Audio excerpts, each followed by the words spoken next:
Да, один такой самый последний результат, это в феврале месяц я попала в глазной центр, и мне там поставили начинающаяся катаракта. И то, что мне выписали, я ничего не брала в аптеке, я пришла и сказала, я буду пить Визипрайм, Таурин, Коралмайн, ну, еще я пила Белурон. Ну, я хочу сказать, что Визипрайм я пила по 2 штуки 2 раза в день полгода. Через полгода я пришла, я была вот в сентябре, по-моему, полгода прошло, в сентябре, по-моему.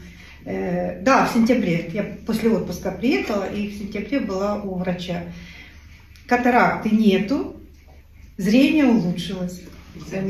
А ты еще капала серебро в глазик? Да. Потому что я так думаю сама, я так поняла, потому что меня вот сухость и печет глаз, да, вот сухое и печет. И я просто сама начала капать серебро, но много и часто. То есть не 2 раза в день, а я брала с собой на работу, и у меня сейчас есть. И у меня такое подозрение, что катаракта это бактериальное происхождение. Да.